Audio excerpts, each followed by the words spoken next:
شروع اللہ کے نام سے جو بڑا مہربان نہایت رحم کرنے والا ہے۔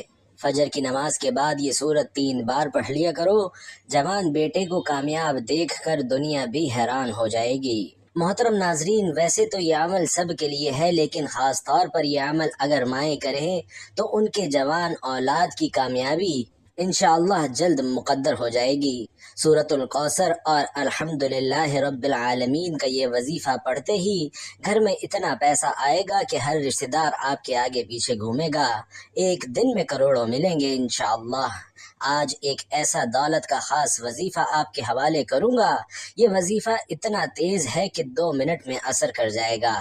ناظرین کرام، جس بندے کی کئی سالوں سے جیب خالی ہے، جو بندہ کئی سالوں سے غربت تنگدستی کا شکار ہے، جس گھر میں کئی سالوں سے رزق اور دولت کی تنگدستی ہے، جہاں رحمت و برکتوں کی بہاریں آج تک نہیں آئیں، وہ دنیا جہان کے تمام کام چھوڑ کے دولت کا وظیفہ کسی صورت مت چھوڑے۔ یہ دولت کا ایک خاص وظیفہ ہے کہ پڑھنے والا رب کعبہ کو راضی کر لیتا ہے، اور جس بندے سے رب راضی ہو جائے اس بندے کی ہر مشکل، ہر پریشانی، ہر تنگدستی ختم ہو جاتی ہے۔ سورۃ الکوثر اور الحمدللہ رب العالمین کا کمال ہر کوئی جانتا ہے، لیکن اگر کوئی نہیں جانتا تو آج یہ وظیفہ بتائے گئے طریقے سے میرے کہنے پر ایک بار کر کے دیکھیں، آپ تمام وظیفوں کو بھول جائیں گے۔ صرف ایک بار پڑھنے کی دیر ہے۔ یہ وظیفہ آج تک جس کسی کو بتایا، جس کسی نے پڑھا، رب نے بے شمار رحمت و برکتوں سے نوازا۔ ناظرین، یہ وہ صورت ہے جس سے آپ کی تمام پریشانیاں ختم ہو جاتی ہیں۔ ایک صاحب حضرت علی رضی اللہ تعالی عنہ کی بارگاہ میں حاضر ہوئے اور فرمایا کہ مولا، میں تنگ دست ہوں، گھر کے حالات خراب ہیں۔ مولا علی نے فرمایا، جاؤ استغفار کرو۔ ایک دوسرا شخص آیا اور کہا کہ میں بے اولاد ہوں، پریشان ہوں، اولاد نرینہ کا طلبگار ہوں۔ مولا علی نے فرمایا، جاؤ استغفار کرو۔ پھر ایک تیسرا شخص آیا اور اس نے کہا، مولا علی، میرے گھر میں پریشانیاں ہیں، اور اپنا مسئلہ بیان کیا۔ مولا علی نے فرمایا کہ جاؤ استغفار کرو۔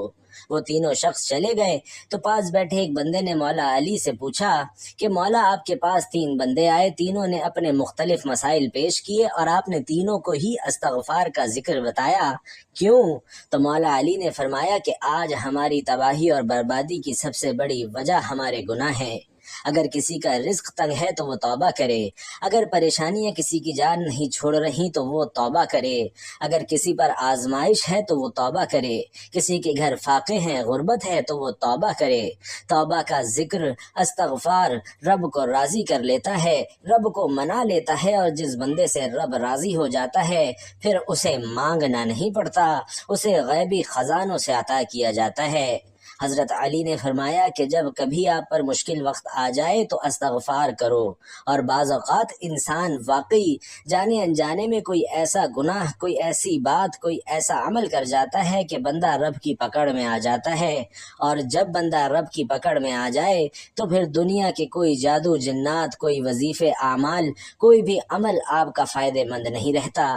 جب تک آپ اپنے گناہوں کی سچی توبہ نہیں کر لیتے، آپ کامیاب ہی نہیں ہو سکتے۔ اس لیے خدارا آپ نے سب سے پہلے اپنے گناہوں کی سچی توبہ کرنی ہے۔ بھائیوں اور بہنوں، یہ کامیابی کا راز آپ کو بتا رہا ہوں۔ میں لوگوں کے وظائف سنتا ہوں، لوگ بڑے بڑے وظائف بتاتے ہیں، بڑے بڑے درس بتاتے ہیں، لیکن خدارا ہم میں سے، آپ میں سے بہت سے لوگ ان باتوں کو پہلے سے جانتے ہیں۔ تو مقصد کیا ہے کہ کوئی ایسا عمل بتایا جائے جو ہمیں واقعی کامیاب کر دے۔ تو استغفار ایک ایسا عمل ہے جو ہمیں گناہوں سے چھٹکارا دلا سکتا ہے۔ بھائیوں اور بہنوں، ہمارے گناہ ہی ہیں جس کی وجہ سے ہماری تباہی اور بربادی بڑھتی جا رہی ہے اور ختم ہونے کا نام ہی نہیں لے رہی۔ آپ اس تباہی اور بربادی سے بچنا چاہتے ہیں تو استغفار کی کثرت کریں۔ استغفار کے لغوی معنی مغفرت طلب کرنا ہے، اور مغفرت گناہ کے شر سے بچنے کو کہتے ہیں۔ دین اسلام میں استغفار کی بڑی اہمیت ہے، اور قرآن کریم میں بہت ساری آیات موجود ہیں جو مغفرت اور استغفار کے بارے میں بتاتی ہیں۔ کچھ آیات اس کے بارے میں حکم دیتی ہیں، کچھ اس کی طلب کے بارے میں ہیں، اور کچھ اس کی تعریف بیان کرتی ہیں۔ سورۃ النساء میں اللہ رب العزت نے نبی محترم صلی اللہ علیہ وسلم کو حکم دیا اور فرمایا، اور اللہ تعالیٰ سے بخشش مانگو، بے شک وہ بخشنے والا، مہربانی کرنے والا ہے۔ سورۃ المزمل میں رب کریم نے مومنوں کو اس بارے میں حکم دیا کہ اللہ تعالیٰ سے بخشش طلب کرتے رہو، یقیناً وہ بخشنے والا مہربان ہے۔ اور خاتم المرسلین صلی اللہ علیہ وسلم کا فرمان ہے کہ میں اللہ سے دن میں 100 بار بخشش طلب کرتا ہوں۔ ناظرین، اس سے استغفار کی اہمیت اور افادیت واضح ہوتی ہے۔ استغفار کے ثمرات میں گناہوں کی بخشش، اللہ کی رضا اور اس کی محبت اور رحمت، عذاب کا ٹل جانا، کثرت سے خیر و برکت اور دلوں کا روشن ہو جانا، درجات کا بلند ہونا، زہد و تقوی پیدا ہونا، وقار اور بردباری میں اضافہ، روزی میں کشادگی، مال اور اولاد میں اضافہ، بلاؤں اور مصیبتوں سے دوری، جسمانی اور روحانی قوت میں اضافہ اور بندے کا اپنے خالق کی محبت کی طرف رجحان، اور اللہ تعالیٰ کی محبت کے آگے دوسری دنیاوی نعمتوں سے بے نیاز ہونا، اور بندے میں دیگر صفات کا پیدا ہونا شامل ہے۔ جہاں استغفار کے بے شمار فائدے ہیں، وہاں کچھ شرائط بھی ہیں، اور ان میں اولین یہ ہے کہ اللہ تعالیٰ کو حاضر ناظر جاننا اور اس کے لیے دل میں جذبہ اخلاص کا موجزن ہونا، اور عاجزی اور انکساری کے ساتھ اللہ تعالیٰ کی طرف متوجہ ہونا، خشوع اور خضوع کے ساتھ اس کے احکامات کو سمجھنا اور ان پر عمل کرنا، جبکہ استغفار کے آداب میں طہارت جسمانی اور روحانی کا ہونا بھی ضروری ہے۔ استغفار کے اوقات، وقت سحر کے علاوہ پچھلی رات کو اللہ سے بخشش مانگنا۔ رسول اکرم صلی اللہ علیہ وسلم کا فرمان عالی شان ہے کہ رب کائنات رات کے آخری تہائی حصے میں ہر رات دنیا سے قریب والے آسمان پر نازل ہوتا ہے اور کہتا ہے کہ کون ہے جو مجھے پکارے اور دعا اور استغفار کرے تو میں اس کی دعا قبول کروں، کون ہے جو مجھ سے سوال کرے اور میں اسے عطا کروں، کون ہے جو مجھ سے مغفرت طلب کرے اور میں اسے بخش دوں۔ محترم ناظرین، اس لیے آج کا خاص وظیفہ لازمی کیجیے گا۔ آپ بے روزگار ہیں، بے اولاد ہیں، قرض دار ہیں، آپ کا کاروبار نہیں چل رہا، گھر میں مسائل ہیں، آپ کی جتنی بھی پریشانیاں ہیں، جتنے مسائل، رکاوٹیں، بندشیں ہیں، یہ سب کی سب انشاءاللہ ختم ہو جائیں گی اگر آپ سورۃ الکوثر اور الحمدللہ رب العالمین کا وظیفہ کریں گے، کیونکہ یہ ایک ایسی آیت ہے جو اللہ پاک کی پاکی کو بیان کرتی ہے اور اللہ تعالیٰ کا شکر ادا کرنے کی ہمیں توفیق عطا کرتی ہے۔ جب ہم اللہ تعالیٰ کا شکر ادا کریں گے تو وہ ہمیں غیب سے اتنا خزانہ عطا کرے گا کہ آپ خود حیران رہ جائیں گے، آپ کو سمجھ نہیں آئے گی کہ یہ دولت اور رزق کہاں سے رہا ہے۔ محترم ناظرین، حضرت عائشہ صدیقہ رضی اللہ تعالی عنہ فرماتی ہیں کہ حضور نبی کریم صلی اللہ علیہ وسلم نے فرمائے کہ قرآن مجید کا ماہر، معزز اور محترم فرشتوں اور معظم اور مکرم انبیاء کے ساتھ ہوگا۔ وہ شخص جو قرآن پڑھتا ہو لیکن اس میں اٹکتا ہو اور پڑھنا اس پر کند ذہن یا موٹی زبان ہونے کی وجہ سے مشکل ہو، اس کے لیے اجر بھی دگنا ہے۔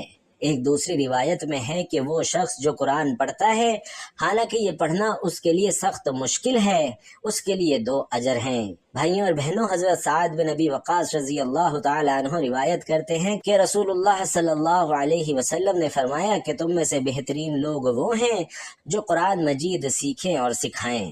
محترم ناظرین، اولاد کی کامیابی میں ہی والدین کی خوشی ہے۔ اس میں کوئی شک و شبہ نہیں کہ ایک باپ اپنے اولاد کے لیے اپنی زندگی تک قربان کر لیتا ہے، بلکہ اگر یہ کہوں کہ اپنی خوشیاں ہی قربان کر کے خوشیاں حاصل کرتا ہے تو یہ غلط نہیں ہوگا۔ اگر ہم معاشرے میں دیکھیں تو ہر ماں باپ کی خواہش ہوتی ہے کہ اس کا بیٹا یا بیٹی پڑھ لکھ کر بڑا افسر بنے اور ماں باپ کا نام روشن کرے، مگر ضروری نہیں کہ ہمیشہ ہی ایسا ہو، لیکن ہمیں بحیثیت والدین ہمیشہ اچھے کی امید لگانی چاہیے۔ سوچ کو بدلیں، نہ کہ بچوں کو ٹارچر کریں، جس سے بچے ذہنی طور پر مفلوج ہو جاتے ہیں اور پڑھائی سے متنفر ہو جاتے ہیں۔ آئیے ناظرین، آج کے وظیفے کی طرف چلتے ہیں۔ آپ نے یہ وظیفہ فجر کی نماز کے بعد پڑھنا ہے۔ باوضو مصلی پر بیٹھ کر آپ نے سب سے پہلے 1 بار اعوذ باللہ من الشیطان الرجیم پڑھنا ہے اور 1 بار بسم اللہ الرحمن الرحیم پڑھ کر وظیفے کا آغاز کرنا ہے۔ نبی کریم صلی اللہ علیہ وسلم کی ذات اقدس پر 3 مرتبہ درود پاک پڑھنا ہے۔ آپ چاہیں تو آسان اور مختصر سا درود صلی اللہ علیہ وسلم پڑھ لیں یا صلی اللہ علی محمد پڑھ لیں، لیکن اگر آپ درود ابراہیمی پڑھتے ہیں تو یہ سب سے زیادہ فضیلت والا ہے۔ پیارے آقا صلی اللہ علیہ وسلم بھی تمام درودوں میں درود ابراہیمی ہی سب سے زیادہ محبوب رکھتے تھے۔ ناظرین، درود پاک پڑھتے ساتھ ہی سب سے پہلے عاجزی کے ساتھ آپ کی جو بھی نیت ہو، آپ کا جو بھی مقصد ہو، اس کی نیت کرنی ہے۔ مقصد جتنا بڑا ہو، یہ نہیں دیکھنا کہ یہ ناممکن ہے، دیکھنا یہ ہے کہ آپ مانگ کس ذات سے رہے ہیں جو عرش الہی کا رب ہے، خزانوں کا مالک ہے۔ آپ اس رب سے مانگ رہے ہیں جس کے قبضہ قدرت میں دونوں جہانوں کی بادشاہت ہے، اور وہی آپ کو عطا کرے گا، کیونکہ بے شک وہی ہر چیز پر قادر ہے اور بہت غفور الرحیم اور بے نیاز ہے۔ آپ انشاءاللہ جو مانگیں گے آپ کو مل جائے گا۔ اپنے مقصد کی نیت کیجئے۔ اگر آپ گھر، گاڑی، دولت، شہرت جو بھی چاہتے ہیں وہ مانگ لیجئے۔ آپ کو اپنے مقصد کی نیت کرنے کے بعد وہیں بیٹھے بیٹھے اپنی آنکھوں کو بند کرنا ہے اور پوری توجہ اور دھیان کے ساتھ وظیفہ پڑھنا شروع کر دینا ہے۔ ناظرین، درود پاک پڑھنے کے بعد آپ نے ہاتھ کی انگلیوں پر یا تسبیح کے دانوں پر الحمدللہ رب العالمین 100 بار پڑھنا ہے۔ آپ نے 100 دانوں کی تسبیح مکمل پڑھنی ہے، 100 بار پڑھنا ہے، اور جب آپ کی زبان سے الحمدللہ رب العالمین نکل رہا ہو تو آپ کے ذہن میں کوئی اور خیال نہیں ہونا چاہیے۔ آپ کے ذہن میں صرف اپنا مقصد ہونا چاہیے اور آپ روتے ہوئے، تڑپتے ہوئے رب کعبہ سے مانگتے چلے جائیں۔ یقین کیجئے اللہ تعالیٰ آپ کی نسلوں کو آباد کر دے گا۔ جس گناہوں کی پکڑ کی وجہ سے رب نے آپ کا رزق تنگی کیا ہے، آپ کے گھر میں پریشانیاں ہیں، فاقے، غربت، تنگ دستیاں ہیں، اس سورت کی، اس آیت کی فضیلت و برکت سے ہر طرح کی پریشانیاں، ہر طرح کے گناہ اور ہر طرح کی بندشیں ٹوٹ جائیں گی اور کامیابی انشاءاللہ آپ کا مقدر ہوگی۔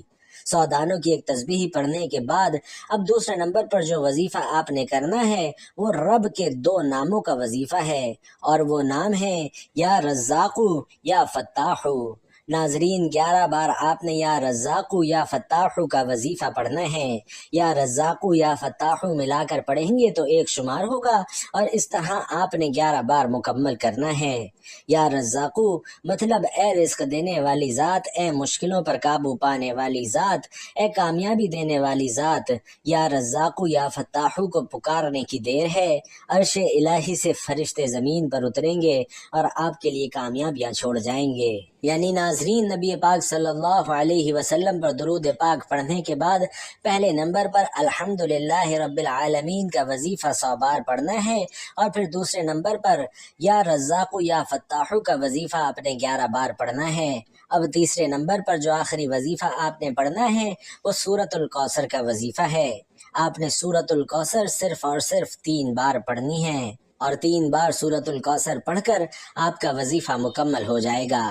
اب کامیابی کا کیا راز ہے کہ اس کو پڑھ کر اپنے رب کا شکر ادا کیا اور اس کی پاکی بیان کر کے اپنے گناہوں کو بخشوا لیا، رب کو راضی کر لیا، تو اب انعام لینے کا وقت ہے۔ یا رزاقوں سے رزق ملے گا، رزق کے 300 دروازے کھلیں گے۔ یا فتاحو سے کامیابی آپ کا مقدر ہوگی۔ سورۃ الکوثر سے انشاءاللہ آپ کے گھر کے حالات بدل جائیں گے، بے سکونی اور بے برکتی ہمیشہ کے لیے ختم ہوگی۔ اللہ پاک سے دعا ہے کہ ہم اللہ سے جو مانگے وہ عطا فرمائے، جو نہ مانگ سکے وہ بن مانگے عطا فرمائے۔ اللہ پاک ہم سب کا حامی و ناصر ہو، آمین یا رب العالمین۔